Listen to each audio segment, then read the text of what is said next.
Today, we're talking about this, or I'm talking to you about this idea of coping in an age of COVID-19. And this is how the session is going to work today. I'm going to introduce myself for those of you that don't know me. Some of you do, some of you don't, so I'm not going to assume anything. Hi, I'm Joseph. I write books. I've written 5. You'll see soon enough. And I sail on a ship called the HMS Beagle. I just let in one more person. Hello, Amy, welcome. Just going to kind of get off that for a second as well. As I said to you, I'm still learning everything here. I'm just closing the group chat, but I'm getting much better for someone who never used this before.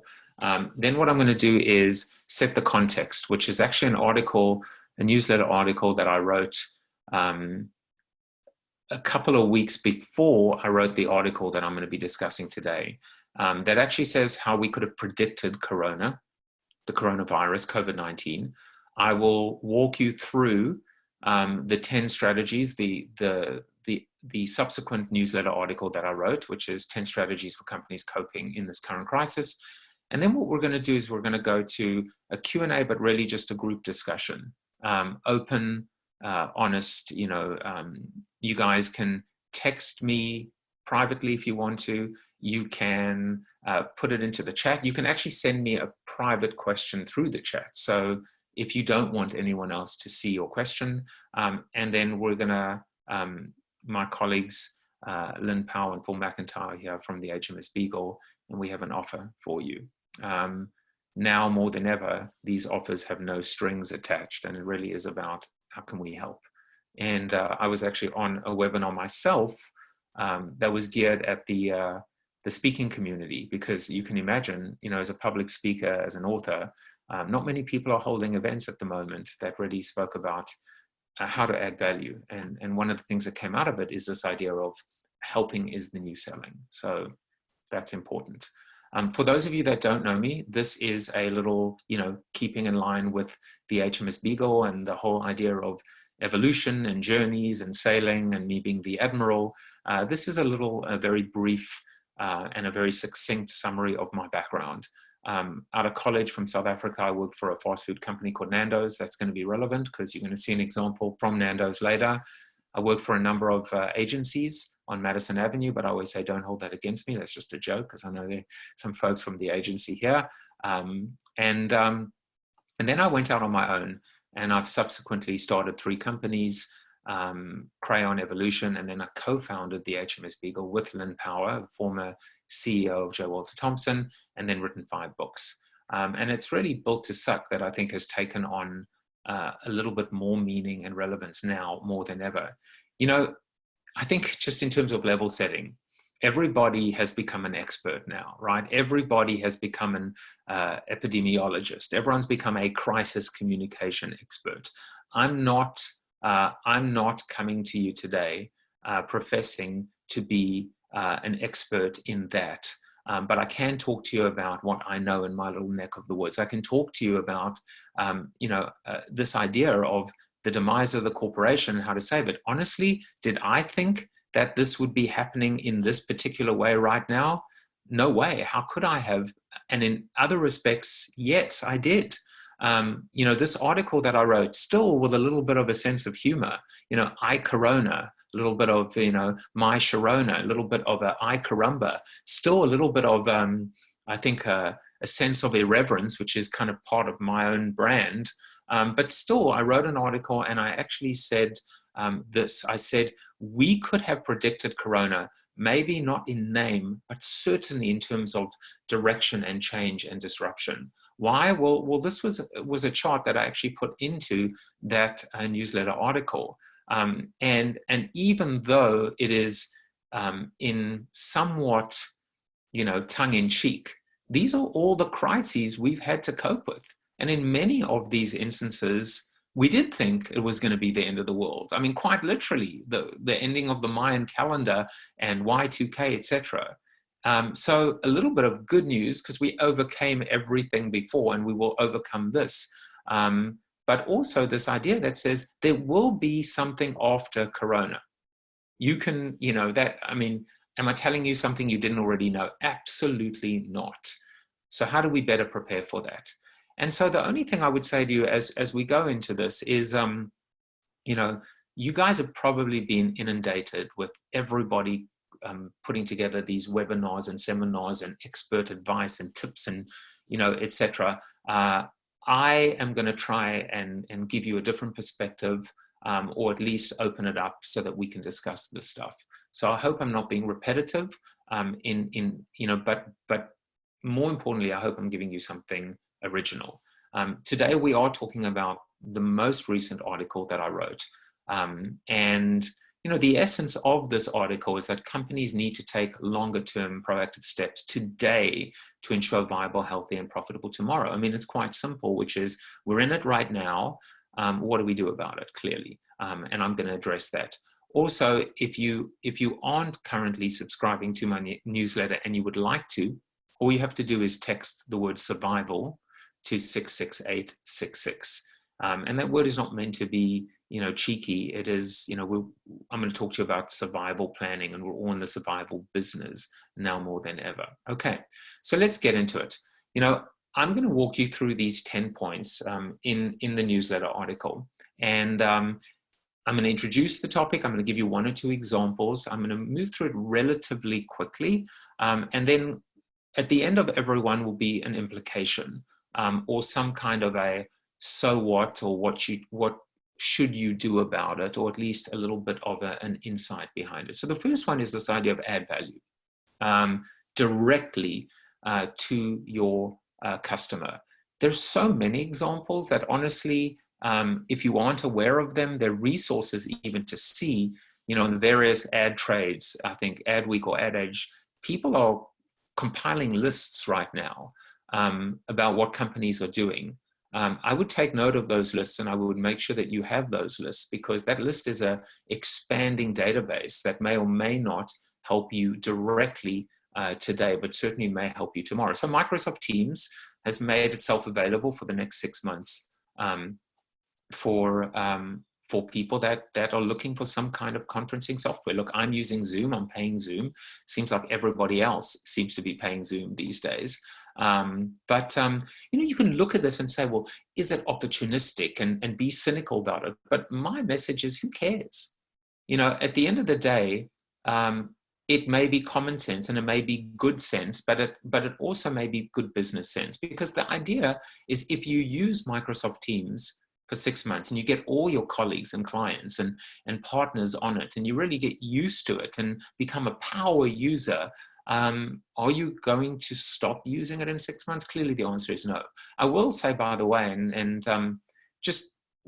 trying to do as much as I can, keeping busy, keeping my mind you know, occupied, which is good. One thing I am doing, and I invite you all to be a part of it, is every day at 2 p.m. I am streaming live on Zoom and Facebook. Not necessarily business-oriented, personal. I'm calling it Corona TV. I'm going to continue calling it Corona TV for now, but you're welcome to be a part of it. That is my way of adding value as a person, as a human, as an individual. And why I bring that up now, besides inviting you to be a part of it, is the fact that I think Zoom is doing an absolutely terrible job right now. They you know, woke up one morning and, you know, just money was pouring in, but the customer service is abysmal. They're not really taking advantage of this by creating a great user experience today. And from a customer experience standpoint, you know, I don't know that I'm going to stay with them after this, but I'm using them now because everybody else is, but I'm not happy about it. Here's another example. In the media business, everybody, most companies are doing something in terms of dropping their paywall. Some are only dropping the paywall for COVID-19 articles. Some are dropping it permanently, or at least you know, I should say unconditionally for the period of time. But what's important here is, again, the sampling idea, the try before you buy. So there is a business strategic value, but at the same time, let's not overanalyze and worry about that. Is it helping people? Yes. That's kind of all we should be worried about right now. Then you've got, from the sublime to the ridiculous. Pornhub, talk about sampling as well and trying before you buy. But Pornhub made themselves available, or made their premium version of their service available to Italians that were in quarantine. And this was quite early into the process. And you can see a tweet here that says Pornhub is doing more to battle a crisis than the United States government again. I'm not sure whether Pornhub did something before or whether this is just an ongoing rant against what the US is doing. This is not meant to be political. But it just shows you that there really isn't any example that doesn't apply as well. And then number two, adding value indirectly. Of course, we're seeing, LVMH converting their plants and factories from producing perfume and cologne to actually producing hand sanitizer. One really uplifting element is that this, Defense Production Act, a lot of people going backwards and forwards here in the US, and what our federal government and executive branch is saying is we don't need to necessarily enforce this because companies are voluntarily helping to produce masks and sanitizer and protective gear. So the implication here, or the question is, will these efforts be short-lived, or can you in fact sustain them when we make it through this?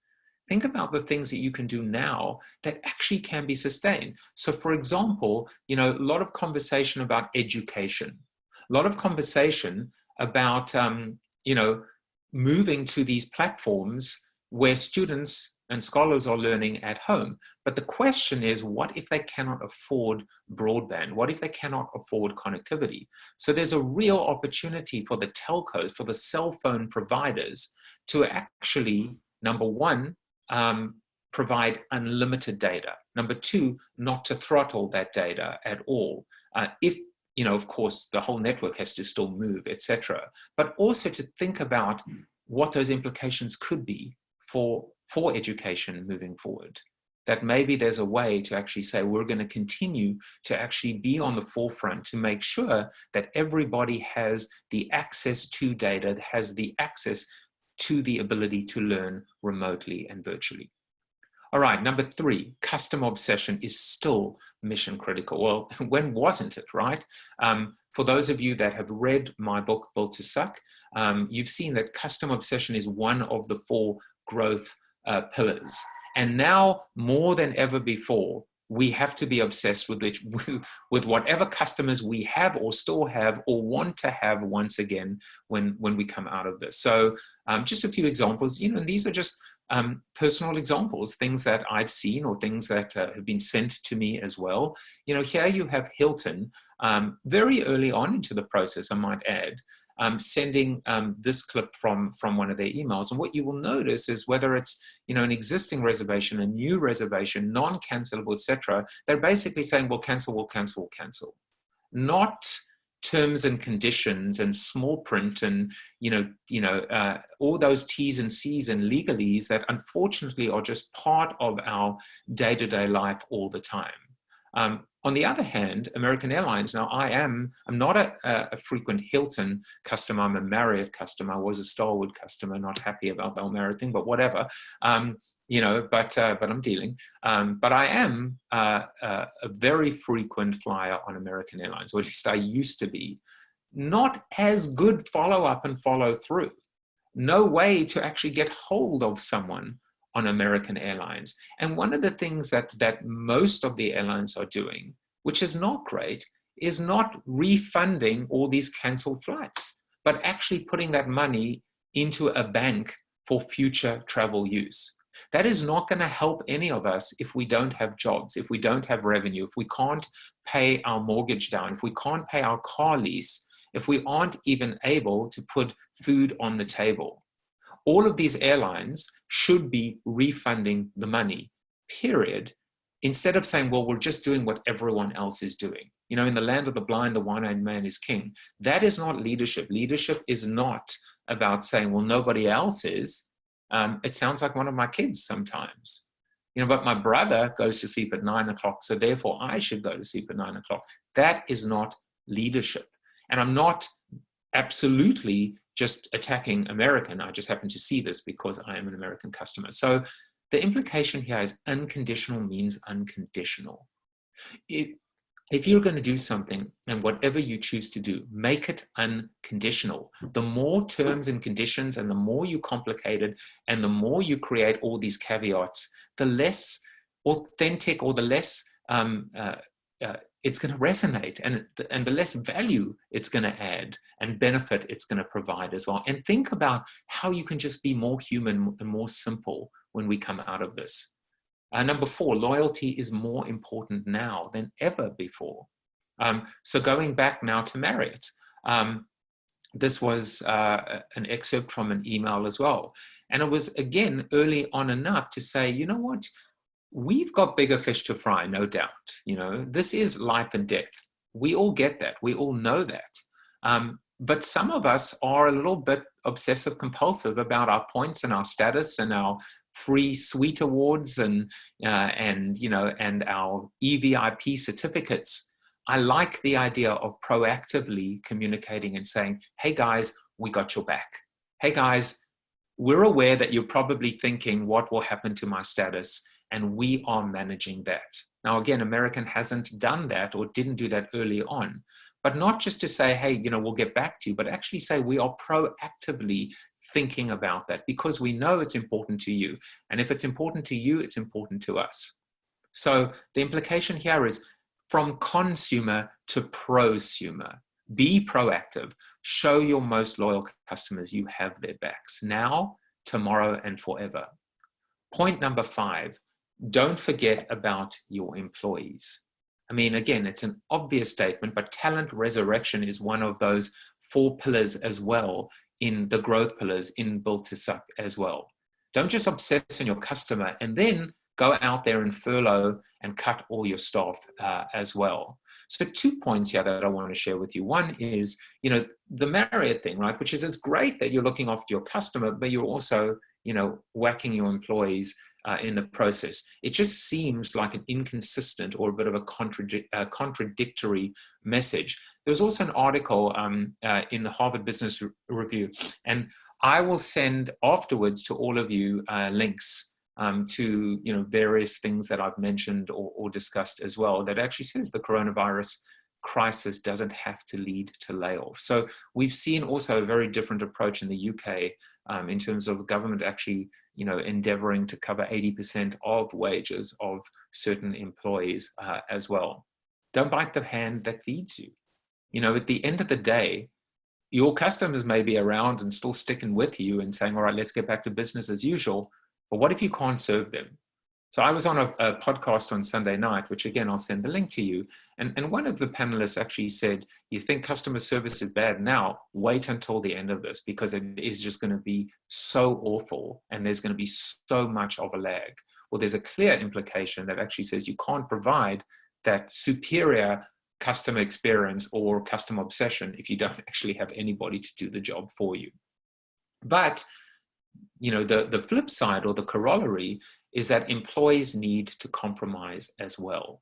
I just saw a little link right now that many now in professional sports, leagues and teams are asking their superstars to take pay cuts. And there's allegedly a rumor, I'm not sure if it's true, but the Barcelona FC football players have apparently refused to. That is not a good message. That is not a good message, you know, in terms of employees. They are employees at the end of the day saying, we're not going to compromise as well. So I've heard mixed things about Whole Foods actually recommending that employees donate personal time off to others as well, to kind of even the flow and cover that financial burden.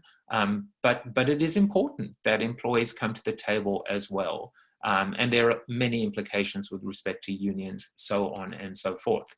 So the burden does need to be shared throughout the company, but it should be clearly commensurate with seniority, with tenure, with pay, and with even the employee's financial situation. Number 7, be vulnerable and be honest. I couldn't find one example of a company that, and I was looking, so if you have that, please share it with me, of a company that actually came out and said, we're scared too. we're afraid, we're not sure, but we're going to be honest with you. We're going to be transparent.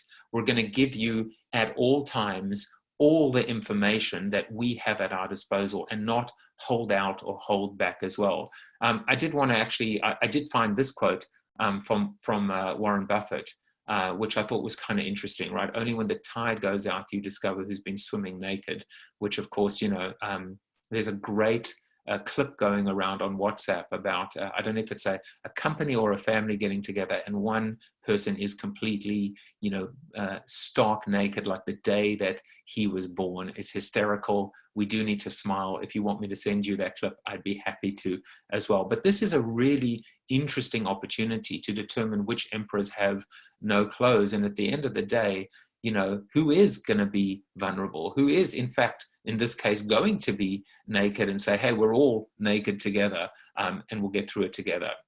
So the implication here is this is a no spin zone. And so many times we've looked at advertising and communications, you know, that has been considered to be, you know, filled with generalizations and hyperbole and claims that are not backed up, and whatever the case may be. Keep it real, be honest, be open, be vulnerable, because by doing that, you're being human. So I spoke earlier about commensurate, you know, cuts, etc. There's no room for fat cats here now more than ever. You know, with full credit to Delta, you know, Delta has gone out and I think, you know, shown some leadership here.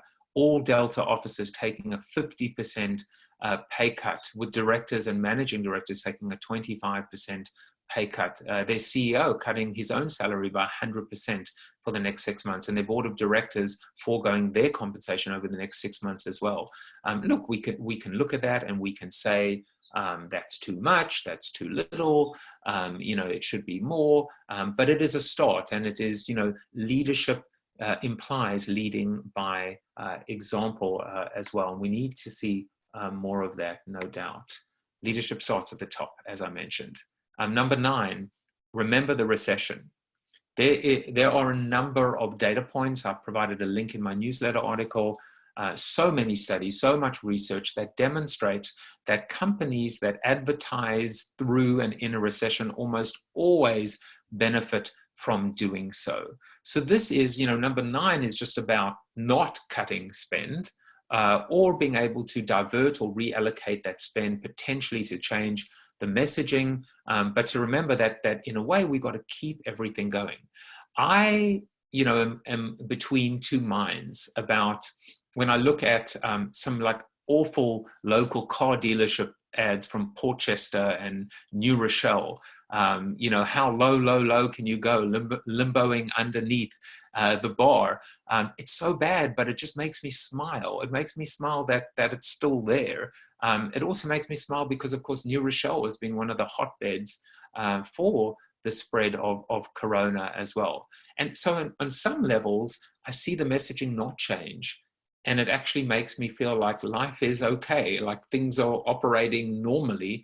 But on other times, we want to see it change as well. So Coca-Cola has actually changed a billboard. I think it's electronic, which is easy to do, in Times Square, right? Where they've actually, you know, moved all the letters apart. Staying apart is the best way to stay united. I think that one hits and resonates really strongly.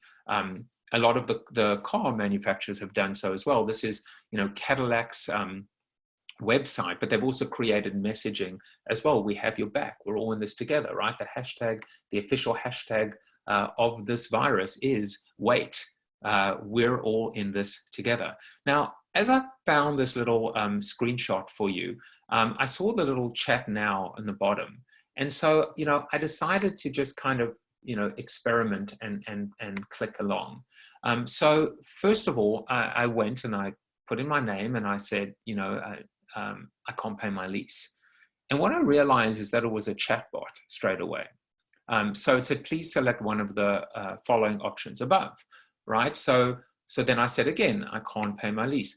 And what actually happened was they then moved me over to a human being, to Tom, right? So I said, hi. I said, hi, what do I do if I've lost my job and I can't pay my lease? And I got a, thank you for being a member of the family. And if you have problems, click on this link. Do you have a question? Or, so I was in two minds, right?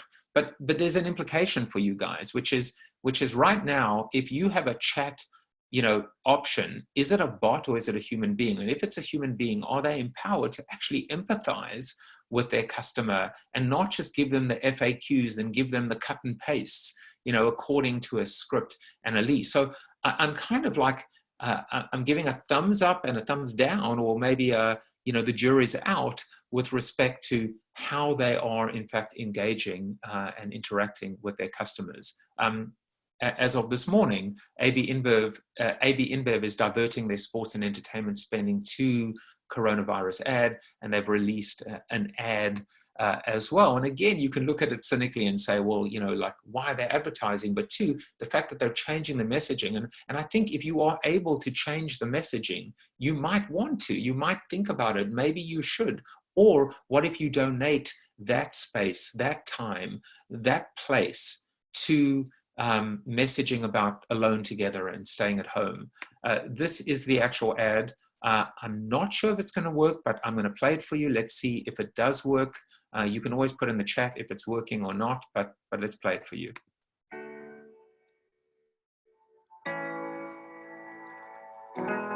This Bud's for the Blues, the Reds, and the Warriors. This Bud's for the Magic, the Athletics, the Giants, and the Jazz. This Bud's for the Trailblazers, the Braves, the Yankees, and the Angels. This Bud's for the home team.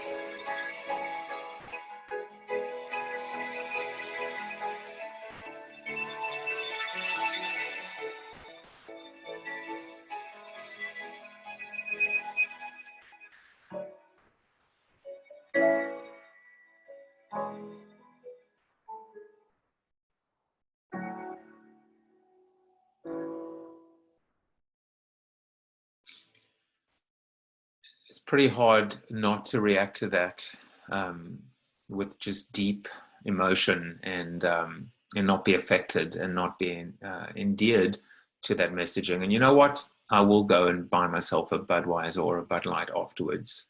That did move me, and hopefully it moved you too. Back up the talk with WARC. This is the one time, maybe now more than ever, that all the advertising promises made should be kept.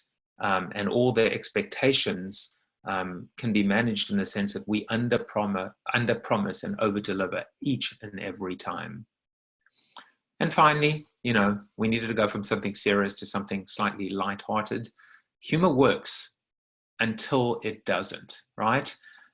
There are people dying, and if it's not happening to you, it doesn't feel real until it does. Until it affects you. It used to be the C word of cancer. Everyone's been affected by that. Now it's a different C word. I shared that in the article as well, because, Chuck Norris for me is the one thing that keeps me sane. He is my, he is my ground. He is my foundation. But as I said to you earlier, I started working for a company called Nando's. Now, Nando's is a fast food chicken company. And what's so interesting about Nando's is, being provocative and being irreverent and being deprecating or self-deprecating is part of their DNA. And people look to Nando's for that commentary, for that point of view, for that perspective. Well, believe it or not, Kentucky Fried Chicken, right? Remember KFC's tagline, it's finger licking good. That their messaging that was going on at the time, the Advertising Standards Authority in South Africa actually got them to remove their advertising, because the one thing you do not want to be doing right now is licking your fingers. And so Nando's put this out, right? Turns out finger licking isn't good. Rather reach for the soap. And then this was their tweet, right? The power is in our hands, wash them. Wow. I mean, can you imagine a company in the US doing something like that? they probably wouldn't, and they probably shouldn't, and they probably wouldn't get away with it. But Nando's, I feel, did. And of course, timing is everything. Context is everything as well. So how can you lighten the load and brighten the day? You don't have to be funny, but you can bring smiles. You can bring messages of hope and positivity and optimism, daily, weekly, monthly, whatever the case may be. A notification in the morning, something uplifting. These are moments in time. You know, I've heard that lots of people have said that these Calm and these apps like Calm should be free. I don't know if they're free or not, but why wouldn't a brand actually go to Calm and say, we're going to buy 1 million of these licenses or 1 million of these installs and give them to our customers for free? So you may not have the direct benefit, but you can actually partner with others that perhaps could. So advice, what do we do? Well, besides these 10 approaches as well, I think it's quite simple. Number one, just survive, stay in business, stay afloat, do anything that you can to keep the lights on. I'm not really sure why planes are still flying when there are 10 people on board, because it costs the company a lot of money in the process. And they're going to need that cash on hand. They're going to need that in order to be able to avoid furloughing more employees and so on and so forth. Number two, plan for the end of this. You've wasted this opportunity, and I use that word opportunity very, very lightly. You've wasted this moment not to be able to go back and actually say, we need to have one eye on survival and one eye on thrival, on growth, on return to growth, on coming out of this, and being able to say, when it all happens, will we serve our customers? Will we be able to have a point of view on loyalty? Will we be able to hit the ground running? And then the third is actually this idea of transformation, of pivoting. It is so important now to use this opportunity. And again, I use the word opportunity to think about, you know, what happens for the next one, or when the next one hits. What do we do about it? Will we be caught unawares again? Will we be caught flat-footed? Will we be in a position where we're completely on the back foot?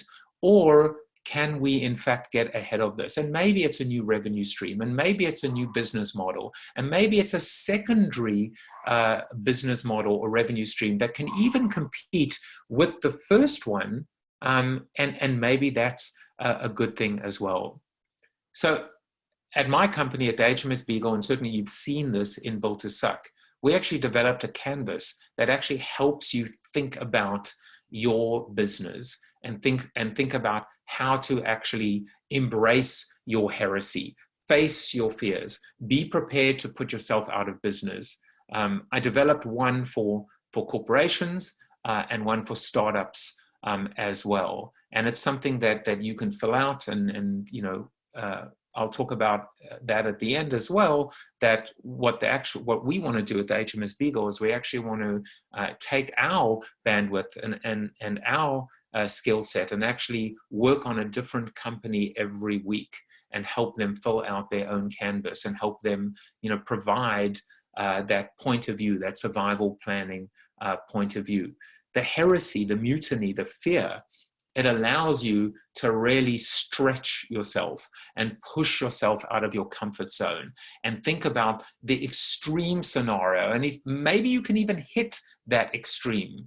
And if you can't hit that, you can certainly bring it back.